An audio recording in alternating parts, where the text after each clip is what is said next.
नमस्कार दोस्तों, पूजा ज्योतिष कार्यालय यूट्यूब चैनल में आप सभी का बहुत बहुत स्वागत है। दोस्तों, हमें अपने जीवन में आशाओं के साथ जीना चाहिए और हमारी आशा जब ऐसा कहा जाए पूर्ण होती है तब हमें खुशी जरूर प्राप्त होती है। लेकिन हमारे जो 2 वर्ष व्यतीत चले गए हैं उसमें हमारी आशाओं पे बड़ा परिवर्तन आ जा, हमारे जीवन में परिवर्तन के साथ कुछ नुकसान भी हुआ, कुछ हमारे जीवन में सीखने को भी मिला। वैसे ही आने वाला साल हर जातकों की इच्छा रहती कैसा रहेगा, और ये आशा हमारे जीवन के लिए बहुत ही, अगर पता चल गया कि आने वाला साल में इतनी सावधानी रखनी चाहिए, ये कार्य हमें करने चाहिए, ये कार्य नहीं करने चाहिए, ये पता चल गया तो हम हमारे नुकसान से हम बच पाएंगे और हम अपने जीवन में लाभ की प्राप्ति कर पाएंगे। तो आज आपके सामने कन्या राशि के जातकों के लिए 2022 कैसा रह सकता है, किस बात की आपको सावधानी रखनी है, क्या उपाय करना है पूरे साल जिससे आपका जीवन बड़ा खुशियों के साथ व्यतीत हो। दोस्तों, सबसे पहले मैं आपको कहने वाला हूं परिवार के बारे में, पति पत्नी के बीच में। तो ये साल पति पत्नी के बीच बहुत ही अच्छा रह सकता है, लेकिन यहाँ आपको सावधानी इस बात की रखनी है, दोनों को समझना होगा। जो ये पूरा साल चला गया है उसमें कुछ बातों में समझने में कठिनाई परेशानी आई थी और आप अलग भी रह चुके हैं, आपके दोनों के विचार भी अलग हो गए हो, लेकिन ये साल आप दोनों को समझेंगे, एक दोनों की बात मानेंगे तो आपके लिए साल बहुत ही अच्छा रह सकता है। लेकिन पुरुषों के लिए मैं कहना चाहता हूं कि आप जून मास में, अप्रैल मास में, साथ ही सितंबर मास में, ये 3 मास आपको पूरी तरह अपने अभिमान का त्याग करना है, या ऐसा भी कहा जाए कि 3 मास में आप जो कार्य करने वाले हैं उसमें पूरा विवेक के साथ आपको कार्य करना चाहिए। अपने परिवार को पूरा समय देना चाहिए, अपनी पत्नी को आपको पूरा समय देना चाहिए। साथ ही मेरी बहनों के लिए मैं कहना चाहता हूं कि 3 मास में आप दूसरों की बात में मत आइए, आप अपने पति पर पूरा भरोसा रखिए, पूरा विश्वास रखिए और उसकी बातों पे आप विश्वास रख के आप आगे चलेंगे तो आपके पति पत्नी के जीवन में जरूर खुशियां प्राप्त होगी। लेकिन आप किसी प्रकार की शंका या अनैतिक संबंधों में किसी तीसरे की जगह देंगे तो मुझे लग रहा है ये साल में 3 मास में आपको अपने जीवन में बड़ी गलती का एहसास जरूर हो सकता है। साथ अब मैं बात करने वाला हूं मेरे व्यापारी बंधुओं के लिए। मेरे व्यापारी बंधुओं के लिए यह साल बहुत ही अच्छा रह सकता है, लेकिन 2 मास में आपको सावधानी रखनी चाहिए। मैं पहले सावधानी की बात कर रहा हूं, साथ साथ किस मास में आपको फायदा मिल सकता है वो भी बात करूंगा। तो सबसे पहले 2 मास ये है कि आपको जून मास में और सितंबर मास में आप किसी प्रकार के पैसों के परिणाम में, किसी के लालच की बात में आपको आना नहीं है। अगर आप ज़्यादा लालच करेंगे, किसी की बात में ज़्यादा पैसे के लालच में आ जाएंगे तो मुझे लग रहा है ये आपको नुकसान होने की पूरी संभावना बढ़ सकती है। लेकिन मेरे व्यापारी बंधुओं के लिए साल बहुत ही अच्छा सुवर्णकार रह सकता है। जनवरी से आपको 5 मास तक आपके व्यापार में बड़ा मुनाफा भी मिलेगा। साथ ही अगर आप विदेश से कोई बिजनेस चला रहे हैं, आपका बिजनेस कोई विदेश में है तो भी आपको बड़ा यहाँ फायदा मिल सकता है। या आप किसी प्रकार का श्रृंगार का बिजनेस कर रहे हैं, पर्यटन का बिजनेस कर रहे हैं, लोहे का बिजनेस कर रहे हैं, या आप कोई ट्रांसपोर्ट का बिजनेस कर रहे हैं तो भी आपको यहाँ बड़ा फायदा मिल सकता है। आपकी जो ग्रहों की स्थिति में कहूँ उसमें मंगल का परिवर्तन आपके लिए फायदेमंद भी रह सकता है, लेकिन कुछ बात की आपको सावधानी रखनी है, मैंने पहले आपको कह दिया है। और पति पत्नी के बीच शनि की जो परिवर्तन है, योग उसमें जो सावधानी रखनी है वो भी मैंने आपके सामने रखी है। तो ये 2-3 मास में आपको सावधानी जरूर रखनी चाहिए।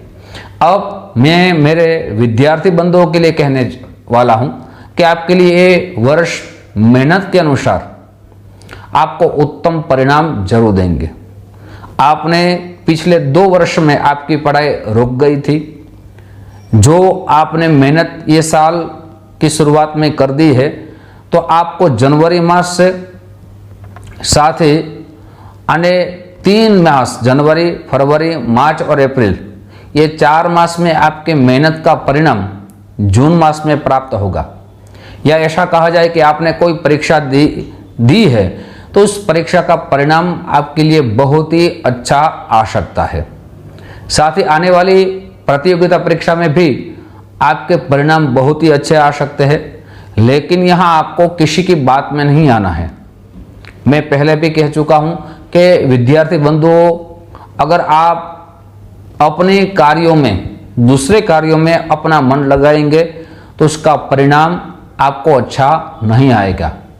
जैसे दोस्तों ये भी देखा जाता है कि कई बार पिता की बहुत मेहनत रहती है अपने पुत्र के पढ़ाने में, लेकिन पुत्र है वो कोई और में मन लगा देते हैं और उसकी पढ़ाई में कभी कभी परिणाम अच्छे नहीं आते।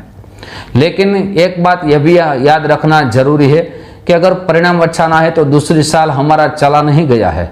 हम अपनी परीक्षा नहीं छोड़ेंगे, अपनी मेहनत नहीं छोड़ेंगे, उसका परिणाम बहुत ही अच्छा आ सकता है।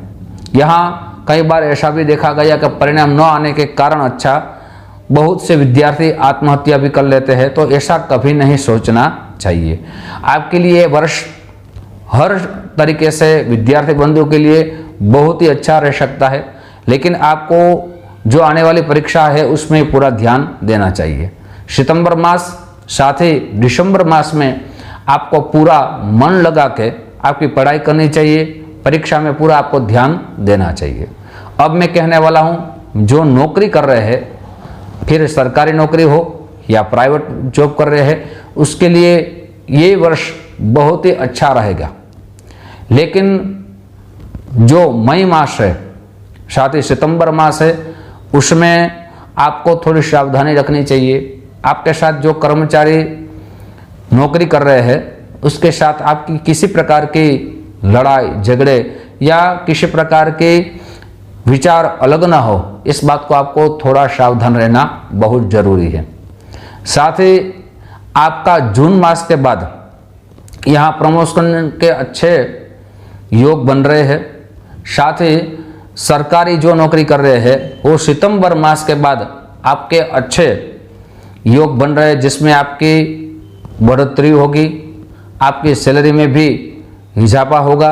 साथ ही आपके लिए ये परिणाम सरकारी जो नौकरी कर रहे हैं उसके लिए भी बहुत ही अच्छा रह सकता है। लेकिन मैंने जो 2 मास की बात की है वो 2 मास में आपको सावधानी रखनी यहाँ बहुत जरूरी है।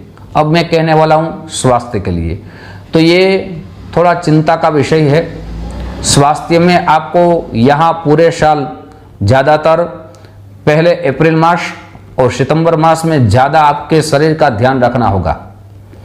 आपको त्वचा के बारे में बीमारी आ सकती है, या आपको हृदय की बीमारी आ सकती है, या चिंता आप ज़्यादा करेंगे तो आपके सिर की बीमारी आ सकती है। ये बीमारियों से आपको बचना होगा। आपको प्रवास से जो खाने में, प्रवास में आपको थोड़ा ध्यान ज़्यादा देना होगा। प्रवास में आपको जो मेहनत कर रहे हैं उससे आपको थोड़ा सा बचना होगा। ये साल में 2 मास तो आपको पूरी सावधानी रखेंगे तो मुझे लग रहा है ये बीमारी से आप बच पाएंगे। दोस्तों, अब मैं उपाय देने वाला हूँ। उपाय को आपको हर बुधवार के दिन हरा चारा गाय माता को जरूर खिलाना है। बुधवार का व्रत करना है। बुधवार के दिन आपको भगवान शिव के ऊपर 108 बेलपत्र चंदन से, हर बेलपत्र में आप चंदन से ओम नमः शिवाय लिख के आपको भगवान शिव के ऊपर जरूर चढ़ाना है। आप हर बुधवार के दिन ये उपाय करेंगे, बुधवार का व्रत करेंगे, तो मुझे लग रहा है आने वाली परेशानी, आने वाली कठिनाई से आप जरूर बच पाएंगे। दोस्तों, मैंने आज आपके सामने संक्षिप्त में आपका ये साल कैसा रह सकता है, किस बात को आपको सावधानी रखनी है, पूरा विस्तार आपके सामने मैंने रखा है। और ऐसे सारे राशियों के वीडियो आपके सामने मैं रखता रहूँगा। आप जो हमें प्यार दे रहे हैं उस प्यार के लिए आप सभी को दिल से बहुत बहुत धन्यवाद। साथ ही दोस्तों, ये वीडियो आपको पसंद आया हो तो ज़रूर लाइक का बटन दबाइए, ये वीडियो अपने दोस्तों में ज़्यादा से ज़्यादा शेयर कीजिए। साथ ही दोस्तों, घंटे का बटन और सब्सक्राइब का बटन जरूर दबाइए, मेरे सारे नए वीडियो की जानकारी सबसे पहले आपको प्राप्त हो। दोस्तों, YouTube के माध्यम से फिर हमारी मुलाकात होगी। आप सभी को दिल से बहुत बहुत धन्यवाद। जय श्री कृष्ण, महादेव।